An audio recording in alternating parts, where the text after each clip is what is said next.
Hi guys, so this is a remake of something I tried to do in the morning. It was too early for me to hustle with the whole setup, so I'm going to do it right now, like hours later.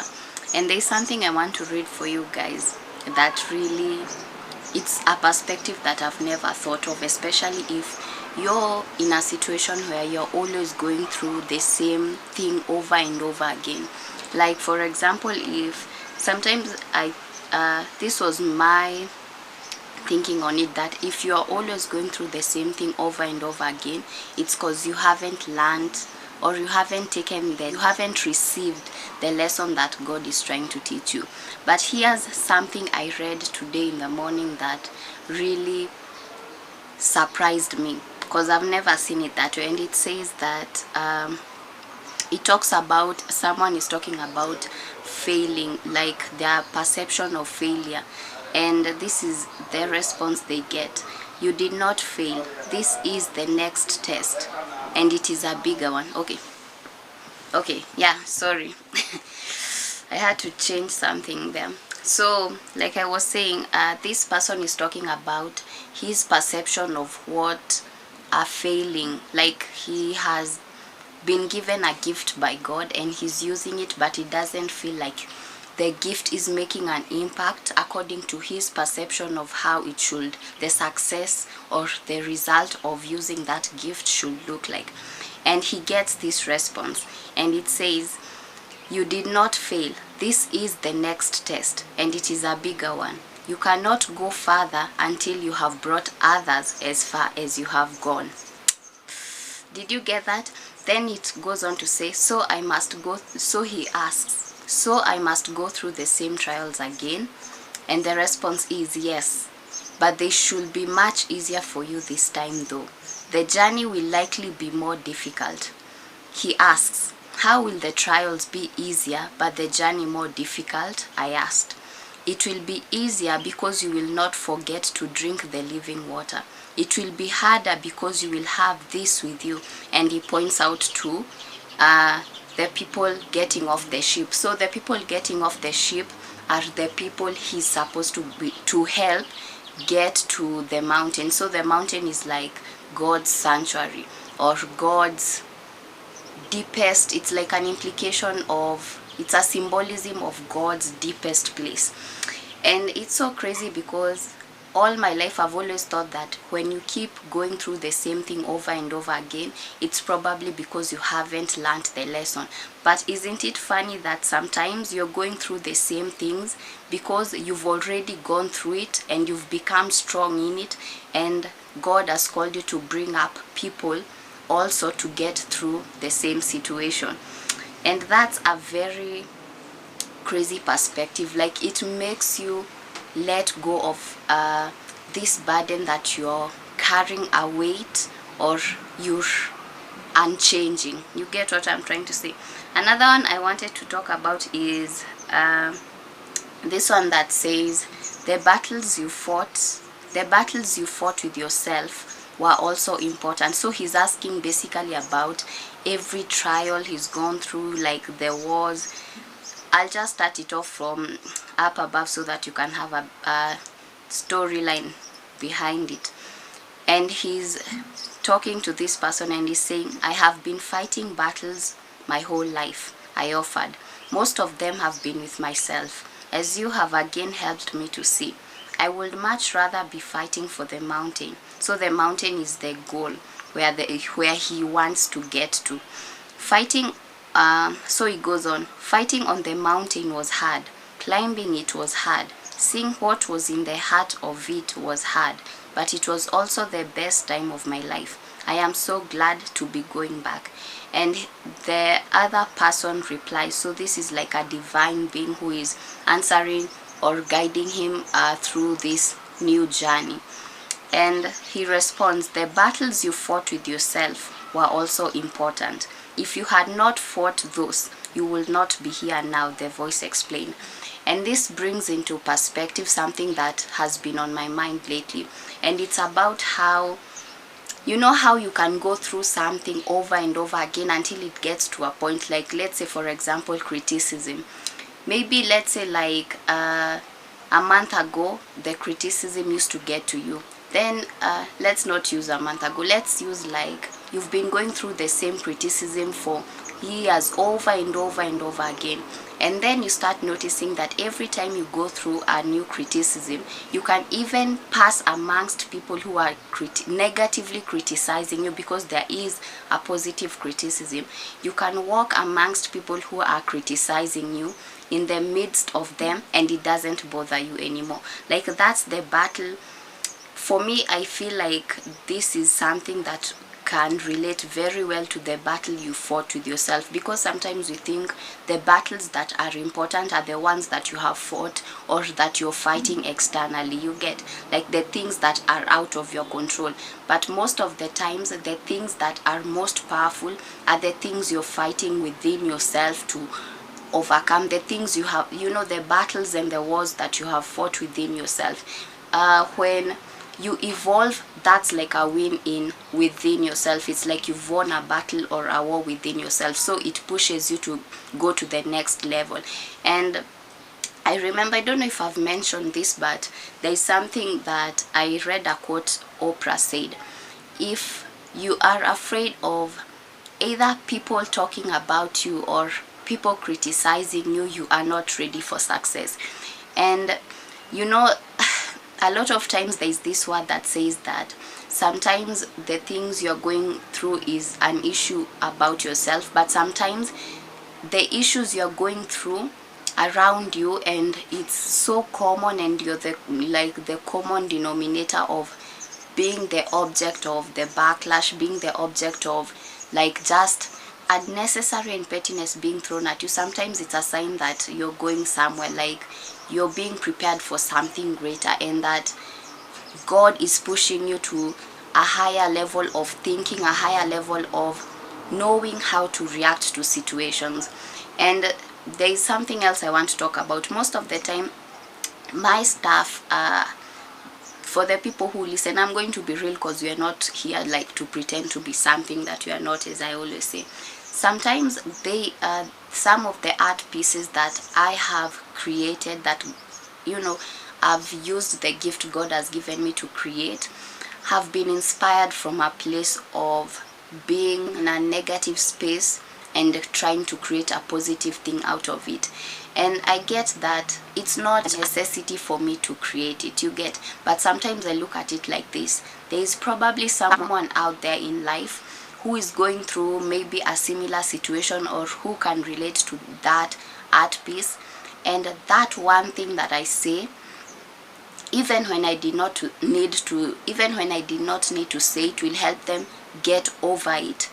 So that's like the part of the former one that I read about, how you need to go through certain things again, because you need to bring people out of that place with you, you know, to survive that pathway. You know, read it out again. It says, you did not fail. This is the next test, and it is a bigger one. You cannot go further until you have brought others as far as you have gone. So sometimes the measure of how far you're going is by how many people you're going with back to that road, like you're taking out of that road. You get how many people you're helping to cross the Red Sea. That determines, it's like the scale level of your succeeding. Like if you want to measure success, there's something also Jay-Z talked about. He talks about, he sings, he raps about, you don't around here we don't measure success by how much you own, but we measure success by how many people succeed with you.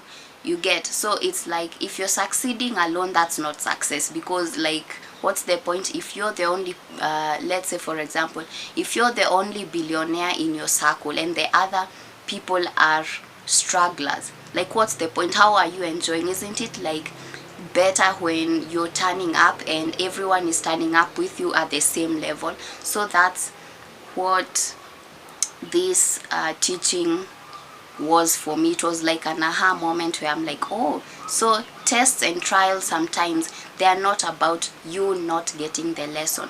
They're about you being strong enough to bring other people through the Red Sea, to cross the Jordan. There's this story in the Bible that talks about, when the Israelites, a lot of times people only talk about, it's been taught a lot about people crossing, the Israelites crossing the Red Sea through Moses and the help of Aaron, right? And no one talks, I haven't had a preaching on the Israelites wanting to cross the Jordan. And the funny thing about this story is this: there are people who crossed the Red Sea and got content or satisfied with that place where after the crossing they settled and they did not want to move anymore because it was a good place. They did not feel like there was a need to interrupt that soft life, right? But God was pushing them to a greater, softer life. And these people did not want to move. And God called on these people. He told them something about along the lines of, you have to help out your other fellow family, like Israelites, to cross over the Jordan, and I will give you the rest of these lands. So you see, every success is measured by how many people you carry along to the other side, how many people you help cross the Jordan. So that's how life is. So if you find that you're in a situation where you are consistently still worried about the same level of, like, people, you're waiting for people to change around you, it won't happen, because the purpose is supposed to be that you become strong enough to carry hundreds or thousands or billions or even just one person across the Jordan. And even if you're happy where you're at, sometimes your gifting is, its purpose and its calling is to help others cross the Jordan, not to settle for the place after they cross the Red Sea. So yeah, let me see if there's something else that, yeah. And in this book, something else that I noticed that it talked about was the recognition that not everyone has the strength to move to the next level like you have been gifted. So anytime you find yourself that you're drawn or you're called to go to the next level, don't take it for granted and don't settle in a place that is lesser just because everyone around you feels like it's not necessary for like you to move to the next level. Like, if there is new ground for you to break and that's what you've been called to, like, move to that ground and don't put the same expectation that God has laid up on you on other people, because not everyone is headed on the same journey. Like I always say, there are people on level 1, there are people on level 10, there are people on level 100, and we can't all be the same. Like, it's a mix, it's a diversity of calling, diversity of purpose. So learn what you're supposed to learn, and if you see yourself going through the same thing again, always be aware of who you're supposed to carry out of it this time. Like, there's always a next time. So each time you get through, you get to go to that journey again, you get to go through that journey again. Always question yourself, who do I carry from this season? Who am I supposed to carry along to cross the Jordan? Who am I supposed to help fight the enemies so that I can cross the Jordan? That's what you look to. Don't just focus on nothing is changing or why am I going through the same thing again. You get. And it says, like, in this part it says, like, you're stronger this time, you're stronger when you go through it, and that's the reason you're going through it again. I don't know if I should read it again. It says, I'll just repeat that small part. It says, this is the next test. It's the same test, but he refers to it as the next test, and it is a bigger one. You cannot go further until you have brought others as far as you have gone. So every time you bring others to the goal that you reached, you go to the path broadens for you, it expands until you get to the mountain. Like I said before, the mountain is like God's sanctuary. It's like the ultimate place that God has laid up for you. So I hope you understand this, and I hope it can help you get out of your mind and get out of the place where you question whether you're making an impact. Sometimes like I've learned even from this book, I'm going to place it here because I can't remember the name.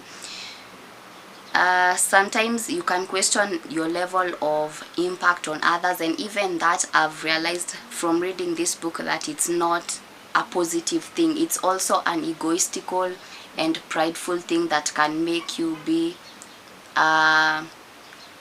you'll be too new at your purpose. For my foreigners, I mean, your purpose can be taken away from you and given to someone else just because you question the level of impact, because the impact is not dependent on you. The impact is dependent on God, but your work in that whole scenario is to do your part, and your part is working, being active in the purpose you have been given, whether that's writing, painting, singing, speaking truths that people are not comfortable speaking about, whether that's like being present, and your presence impacting people in a certain way. So what you should worry, what you're supposed to worry about, well, not worry, I'm saying worry in quotes because you're not supposed to worry. What you're supposed to focus on is whether you're doing your part. That's the thing I've learned about. Yeah, so for the rest of the day, I'm going to bring you along for a bit of how my day was. And yeah, I hope you enjoy this, and I hope above being entertained by the things I do in my life, I hope that above everything else that you're taking something from this for yourself, and that you're learning, and that you're evolving, and that you're improving, and that you're not so tough on yourself that you're not going to the next level, or that you get stagnant or stuck in one place. Every place and every season has its own, what do I say, its own result that is supposed, like God has defined every season to produce a certain fruit. So take up your seasons and use them well by being active in what you're called to do. Yeah, so I love you, appreciate you. I hope you enjoy the rest of this film, video, and enjoy yourself and have a great day.